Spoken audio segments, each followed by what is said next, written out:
Time for the latest in the world of K-sports. From friendly football matches in Korea to Sonheungmin's first season completed at Major League Soccer, awards at KBO, and team switches. Who's covering all of that? Our sportscaster, Jason Lee, who is joining us in the studio. Welcome back, Jason. Hi, Jason. Good afternoon. I feel like we might need to have you come in a little more frequently because so much is happening in 2 weeks in the world of sports. Especially these last 2 weeks. It's been nuts. So where are we going to start? Let's start with the two soccer games for Korea's national team against Bolivia and Ghana. That's right. Korea had a couple of games that they hosted recently. Korea beat Bolivia 2-0 in Daejeon. And then Ghana, they defeated 1-0 at Seoul's World Cup Stadium just last week. And, you know, at first glance, these are both good results for Korea. But Korea does outrank both these teams significantly and are more accustomed to playing in the cooler November temperatures of Korea. So I don't know if I can say that they were great games for Korea. I guess I can say, though, Korea played well in the second half of both games, but they clearly took a while to get going in both of these games. And you could even argue that they might have been outplayed in the first half of the Ghana game in particular.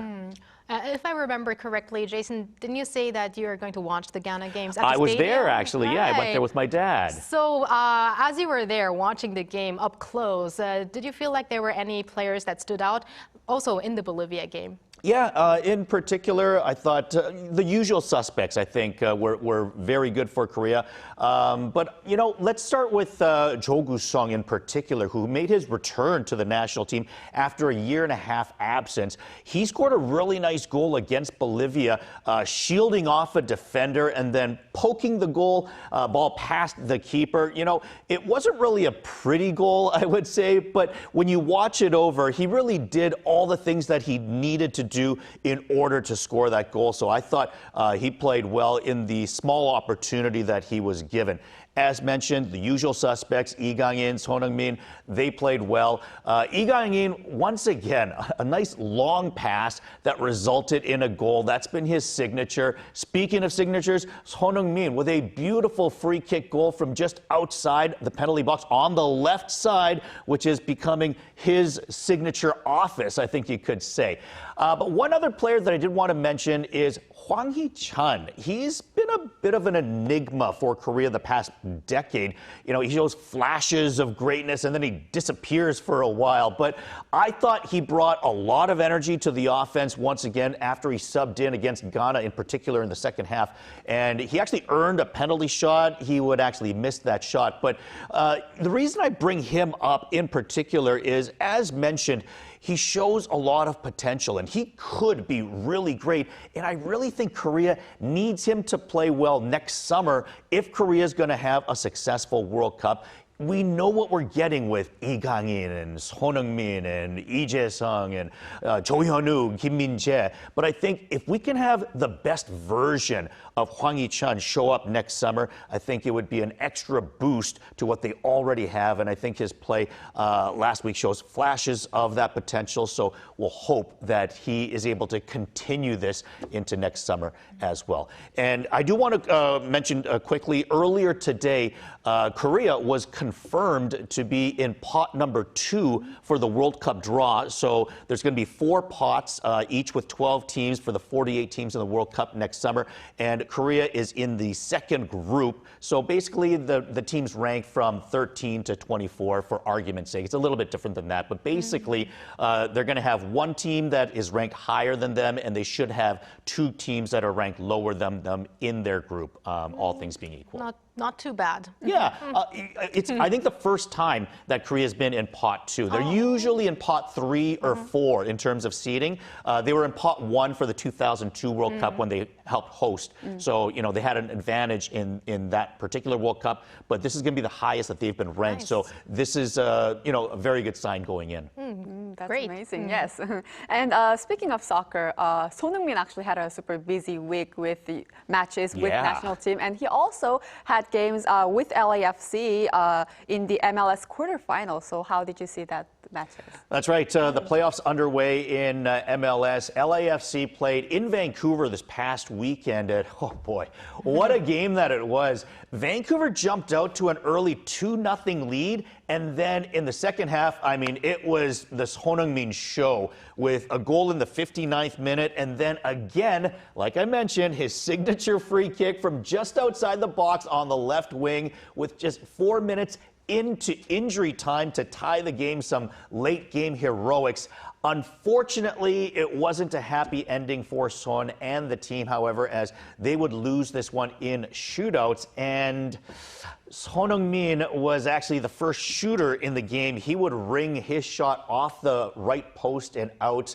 LAFC would fall 4-3 in the shootouts, so certainly unlucky for them. I do want to add, though, that LAFC dominated play in the 30-minute extra time. No goals were scored, unfortunately. Sonheung-min limping through much of that as well, so playing hurt. It was very unfortunate, but perhaps with the season being over for Sonheung-min, he can get some much-deserved rest. Oh, much deserved indeed. Yeah. And I think in the first 3 months that he's been there in the States, I think he had around a dozen goals. And pretty much a goal a game. Yeah. Yeah, and setting up a lot of goals as well, and being very, very popular among all the fans in LA, as well as Major League Soccer as well, because not only was he selling tickets for LA, but everywhere the team played, they were selling more tickets. All right, now let's move over to baseball. The KBO has been burning with hot stoves lately. Who have been the biggest names switching teams as free agents? Yeah, a lot of hot stove action. Let's start off with the very significant one that actually kind of got me by surprise. Kim Hyun-soo is leaving the LG Twins to sign with the KT Wiz for 5 billion won over 3 years. That after playing the last 8 years with the LG Twins, including 2 championships. He was the MVP of the Korean Series this year. So I thought, that he wanted to stay in Seoul, as he's really only called Jamsil Stadium his home. But I guess he doesn't really move too far away, as he's just going down to Suwon. So he's still staying within the Metro Seoul area. LG's other free agent, Park Hae-min, their center fielder, he stays put with the Twins on a 4-year deal that could reach as much as 6.5 billion won. The biggest splash in free agency went to the Hanwha Eagles, who landed KT's Kang Baek-ho on a 4-year deal worth up to 10 billion won. And in order to squeeze his contract under the salary cap, the team actually had to let go of pitcher Lee Tae-yang and former All-Star second baseman An Chi-hong. So they wanted Kang Baek-ho quite badly. Meanwhile, KT also signed NC outfielder Chae Won-jun to a 4-year, 4.8 million won deal. He's probably better known for his time with the Kia Tigers. And speaking of Kia, they lose their shortstop Park Chan-ho, who takes his speed and defensive wizardry to the Doosan Bears on a 4-year, 8 billion won contract. So I think overall you could say that the Doosan Bears and the Hanwha Eagles were probably the winners so far, but obviously there's far more moves to come throughout the winter and Christmas season, and we will certainly keep you updated to what goes on. Sounds great. Please do keep us updated. And speaking of KBO, KBO also had year-end awards where Hanwha's Cody Pons won MVP and KT's An Hyun-min taking the Rookie of the Year. So it wasn't that much of a surprise, though, right? Yeah, I would definitely say these were kind of no-brain selections for the media to pick out winners. Cody Pons set a strikeout record. 252, and with that, he also won the pitching Triple Crown, and basically any time a pitcher has done that, he's won the MVP. The bad news for Hanwha is, though, that his great season will likely mean that he's going to get a decent contract in Major League Baseball, so he's likely to leave a pretty big hole in the Hanwha rotation. Meanwhile, An Hyun-min, he was also a no-brain selection for Rookie of the Year after hitting .334 on the season with 22 home runs. He's already 22 years old, so he's a bit older than some of the recent Rookie of the Year winners, but he's certainly shown a ton of potential for the future, both in the KBO and internationally as well, you could say. And Jason, we mentioned this also a couple of weeks ago, the exhibition games. Korea went to Japan for a baseball doubleheader, and it turned out with a 11-4 loss and a 7-7 tie. So what do you make of this game? Yeah, a couple of games. Japan's ranked #1 in the world. Korea has done well, but they've been struggling as of late in terms of international play. But let's start off with An Hyun-min, because we're just talking about him, and he was clearly the most impressive Korean in the games. He hit 2 home runs, and pretty much he was walked or pitched around every other time that he came to the plate. So the Japanese pitchers, they were clearly scared to pitch to him, I would say, and for good reason. He was mashing the ball in Korea, and he was mashing it over there in Japan as well. Song Sung-moon, who was recently posted for Major League Baseball, also hit a home run in the series, so I'm sure he's only helped his Major League Baseball stock with that as well. Meanwhile, Oh Won-suk and Kwak Bin, I would say that they were solid as starting pitchers for Korea, but Korea's bullpen, some pretty big issues with their bullpen. The relievers did not pitch well at all. They were absolutely atrocious, to be honest. They allowed 4 runs to score on bases loaded walks. This should never happen at all. 4 times in a game, and 11 batters they walked in that 7-7 game. So, I mean, if they just walked 1 less run in, then they could have won that game 7-6. But I suppose overall, it was good to see Korea able to match Japan in at least one of the games. But clearly, Korea needs to bolster their bullpen if they're going to have any success next March in the World Baseball Classic. What's that, like 4 months away? So they've got a bit of time.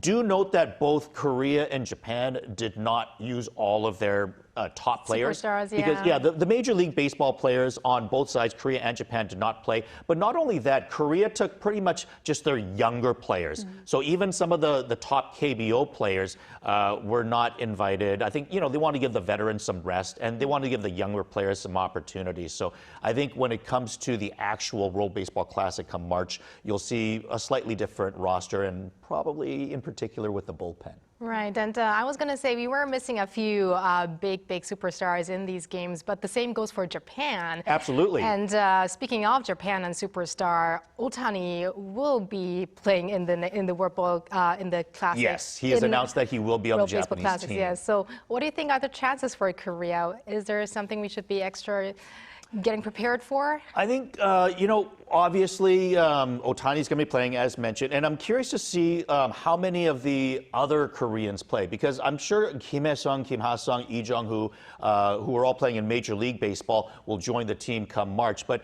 the previous iteration of the World Baseball Classic, there were some other half Koreans. Tommy Edman, in particular, played for Team Korea as well. So will they invite him to the team once again? Or a fellow by the name Rob Refsnyder, who's actually an adoptee. So he's Korean blood, but he's an adoptee that plays in Major League Baseball as well. Maybe they'll invite him. There's other players like that they could go to beyond just those playing in the KBO. So I'm curious to see how many of those type of players get invited as well. And as you mentioned, I mean, Japan, they're going to advance most likely. It's going to be as one of the teams. So the question is, can Korea be the other team to advance out of their group? And they certainly have the talent to do so. It's just going to come down to how they play in those particular games. And again, their bullpen has got to be revamped. All right. And on that note, thank you very much, Jason, for all of the updates today. And Pleasure as can't always. wait for next time. Thanks. Thank you. And thank you, Bella, as always. We're going to see you back here tomorrow. Yes, I'll see you back tomorrow.